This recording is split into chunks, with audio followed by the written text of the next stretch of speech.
Hello, Star fans. Hope everybody's off to a good start for the week, having a good Monday. Remember, it's not how you start it, it's how you finish it.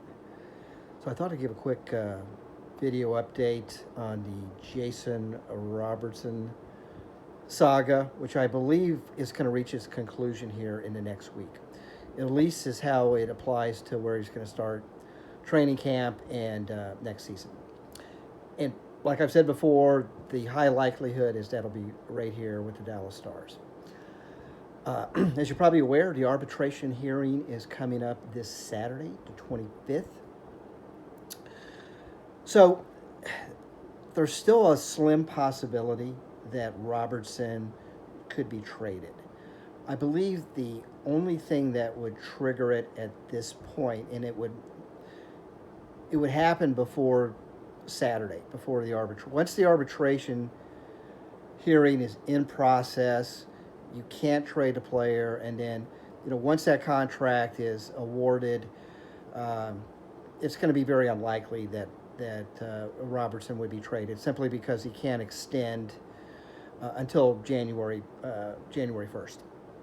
So, I think when we talked about it around the 4th of July, and with some of the smaller moves the Stars made, bringing Jamie Benn back in as an example, they left themselves with about $10.6 million or so of cap space. And I think their projecting was that when Robo wins arbitration, it's going to be in that 10 to 10.5 million range for 1 year.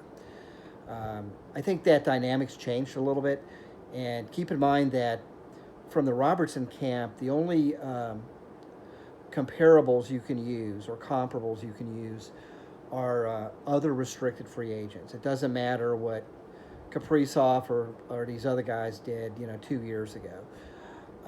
But there's been some significant restricted free agent signings over the last couple of weeks. Starting with Leo Carlson, getting the $18 million in Anaheim. Connor Bedard and there was about 7 other restricted free agents that did sign with their clubs over the last week. Those will be the comparables that probably the Robertson camp will use. The big thing to look at is, what is the arbitrator going to award Robertson? If it's $12 million or less, and I think it's probably going to fall in the 11-12 million range.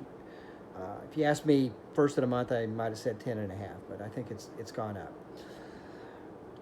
The Stars will be able to make it work. It'll be tighter than a tick, but the Stars should still be able to make that work.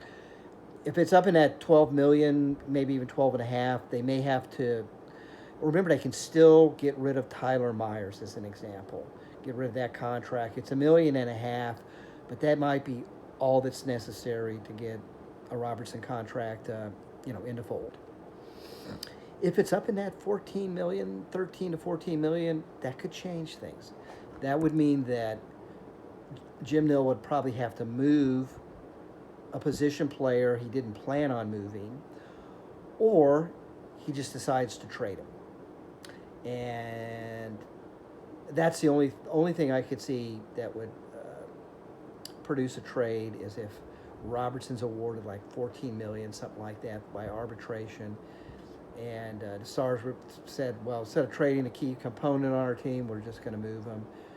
And probably Pittsburgh, maybe Detroit gets back in the fold. I don't know who's running the show out there now, or an Anaheim or another team. But I still think the likelihood is by this time next week, we'll probably know what Robertson's contract will be for next season.